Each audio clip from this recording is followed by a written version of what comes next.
প্রথমে আপনাকে যেতে হবে গুগল ক্রোম বা যে কোনো ব্রাউজারে। সেখান থেকে OneXBet অ্যাপটি ডাউনলোড করে নেবেন।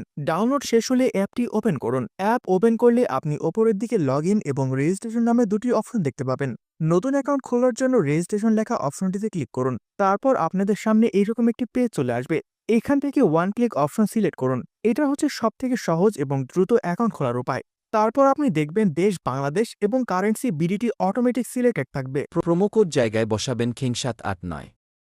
স্ক্রিনে দেওয়া আছে ঠিক এমন করেই কোডটা বসাবেন। পর নিচের খালি ঘরটি পূরণ করে রেজিস্টার বাটনে ক্লিক করুন। তারপর দেখবেন আপনাদের সামনে একটি ক্যাপচা চলে এসেছে। ক্যাপচাটি সঠিকভাবে পূরণ করে ভেরিফাই লেখা অপশনে ক্লিক করবেন। আপনার রেজিস্ট্রেশন সাকসেসফুল হয়ে গেছে। এখন এখানে দেখতে পাচ্ছেন ইউজার নেম এবং পাসওয়ার্ড দিয়েছে আপনাকে, যেটা কিনা পরবর্তী লগইনের জন্য কাজে লাগবে। তাই অবশ্যই একটি স্ক্রিনশট দিয়ে রাখবেন। এরপর নেক্সট বাটনে ক্লিক করুন। এখানে দেখাবো কিভাবে অ্যাকাউন্টটি ভেরিফাই করবেন। অ্যাকাউন্ট ভেরিফাই করার জন্য ডান দিকে নিচে থাকা মেনু বাটনে ক্লিক করুন। তারপর বাম দিকে পার্সোনাল প্রোফাইলে ক্লিক করুন। তাহলে আপনাকে এইরকম একটি পেজে নিয়ে আসবে। এখান থেকে ফোন নাম্বারের ঘরে লিঙ্ক লেখাতে ক্লিক করুন। তারপর এখানে আপনার সচল একটি ফোন নাম্বার লিখে নিচের লিঙ্ক অপশনে ক্লিক করুন। তারপর দেখতে পাবেন আবার একটি ক্যাপচা চলে এসেছে। এখান থেকে এটা ভেরিফাই করে নেবেন। তারপর আপনাদের সামনে এইরকম একটি পেজ ওপেন হবে। এখান থেকে নিচে সেন্ড কোড অপশনটিতে ক্লিক করুন। তাহলে দেখতে পাবেন ফোন নাম্বারে একটি কোড গেছে। কোডটি এখানে বসিয়ে দেবেন। তারপর নিচের অ্যাক্টিভে লেখাতে ক্লিক করুন। এখন আপনার ফোন নাম্বারটি লিঙ্ক হয়ে গেছে। এখন দেখাবো কিভাবে এনআইডি কার্ড দিয়ে ভেরিফিকেশন করবেন। এর জন্য ওপরে ইন্টার ডিটেলস অপশনে ক্লিক করুন। দেখবেন একটি ফর্ম চলে এসেছে। এখানে সারনেম অপশনটিতে আপনার লাস্ট নেম বসিয়ে দেবেন। তারপর নিচের ফার্স্ট নেম অপশনটিতে আপনার নামে প্রথম অংশটুকু বসিয়ে দেবেন। দেখুন আমি বসিয়ে দিচ্ছি, এইভাবে করবেন। প্যাট্রোনমিক এই অপশনটিতে আপনাদের কিছু করতে হবে না। নিচে ডেট অফ বার্থ, এখানে আপনার জন্মদিনটি লিখুন। প্লেস অফ বার্থ, এখানে আপনার জন্মস্থান লিখুন। রিজিয়ন, এখানে আপনার বিভাগটি লিখুন। সিটিতে আপনার সিটিটি লিখুন।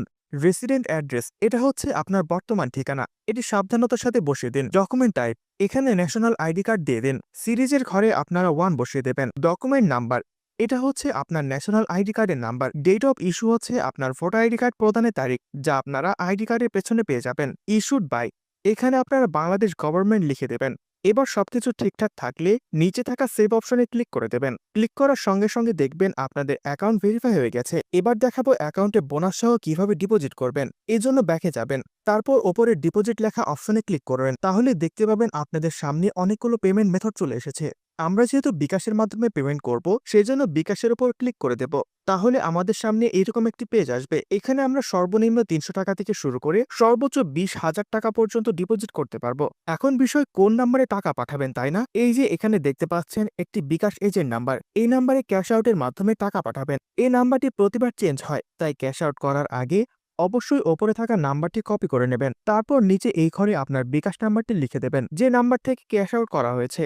তারপর নিচের ঘরে ট্রানজ্যাকশন আইডি বসিয়ে দেবেন, যা আপনারা বিকাশে ক্যাশ আউট করার সময় পেয়ে যাবেন। যদি এগুলো কঠিন মনে হয় তাহলে নিচে how to make a deposit এখানে ক্লিক করে ভিডিওটি দেখে নিন। থাকলে নিচে কনফার্ম বাটনে ক্লিক করুন। তাহলে দেখবেন সর্বোচ্চ 10 মিনিটের মধ্যে আপনাদের অ্যাকাউন্টের ডিপোজিট সম্পন্ন হয়ে গেছে। তো বন্ধুরা, আজকের ভিডিওটি এই পর্যন্তই। দেখা হচ্ছে নতুন কোনো ভিডিওতে।